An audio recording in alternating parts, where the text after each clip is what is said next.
All right, now, so let's bring back the interest formula right here. Okay, we have this formula, and now I'm not saying that this is well. Let me put it this way: it is a formula that you really want to learn for your own good, because you have to eventually, unless you're very rich, eventually you might need to apply for a car loan. Eventually, you might need to apply a mortgage. Okay, unless you're again very rich. Okay, so if not, then I would say it's very important that you know how things work with the interest, because it's money out of your own wallet. So now, what's going on here is that we are doing compound interest. Okay, and when we say, now let me give you an example here. Okay, now I have a credit card, and if you don't know, credit card may charge you a 24% annual percentage rate interest. But now, in case you don't know, credit cards, they send you a monthly statement. So this is the interest per year, but since they send you a statement every month, so they're actually charging you interest by month. So now the question is, what is the percentage for the monthly interest? It'll be 2%, right? So you just divide by 2. Because, well, not divide by 2. I mean, you divide by 12, because there are 12 months. The bank is charging you interest for 12 times a year. If you don't pay off the credit card, then they would charge you interest. Yeah, if you pay off the credit card, that's fine. You're happy, they're happy. They move on to prey on other consumers. Okay. All right. So here now, interest could be a good thing, could be a bad thing. If you owe money, then you have to pay interest. That's a bad thing. But if you invest, then interest is a good thing. What's the interest? Well, if you invest $8,000, well, that's your principal. We use blue color here. That's your principal. And then interest rate is 5%, which is 0.05. That's your interest. That's your rate. And find the amount after 10 years. So 10 years is the time.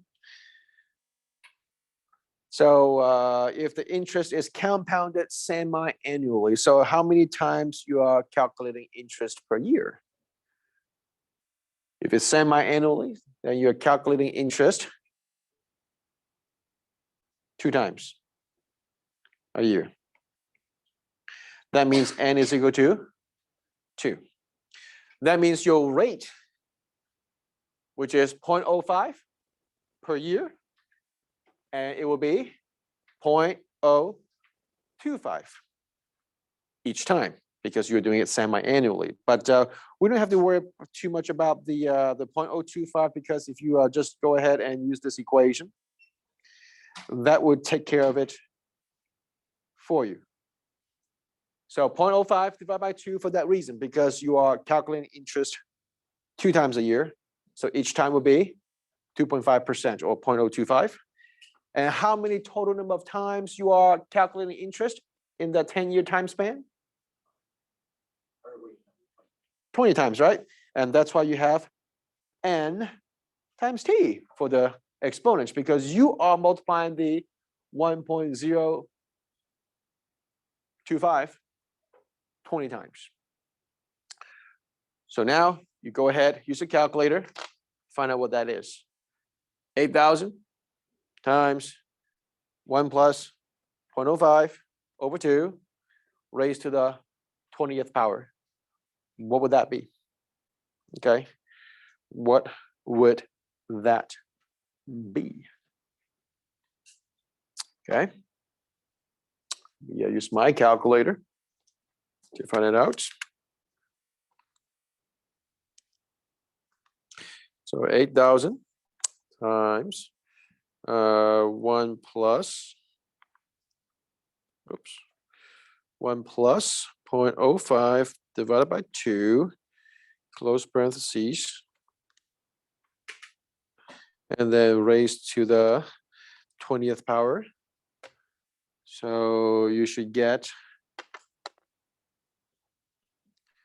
13108.93. Okay, $13,108.93. So that will be your balance. Okay, after making 5% interest every single year, but they give you interest on a half-year basis. And then now using the same logic, then we say, well, what about the investments is being compounded quarterly? So that means how many times a year? 4 times a year. So you just change the denominator or change the n from 2 to 4. So in this case, your interest rate will be 1.25% because you're dividing the 5% by 4, and the total number of times that you are calculating interest throughout the 10-year time span would be 40 times. That explains the exponent. That explains the exponent. So let's go ahead and compute it.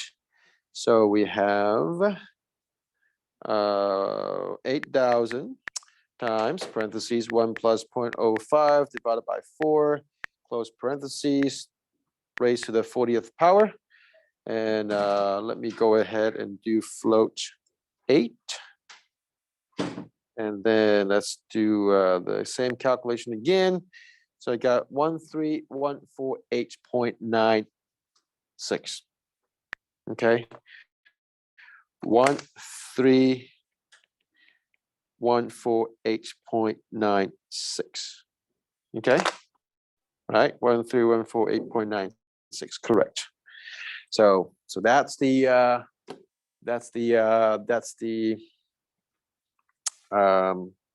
total balance at the end of 10 years if it's being compounded quarterly. So one thing that you should know from your investments is that the more it compounds, the better it is. So that's why people invest in stock markets, because in a simplest case scenario, that if stock goes up by, say, 1% per day,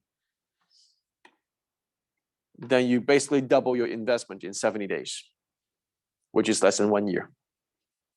Of course, stock doesn't go up 1% every single day, but in average, if you invest in good companies, that would be the case. Okay, so compounding, it's good. Make sure you know the compound interest idea.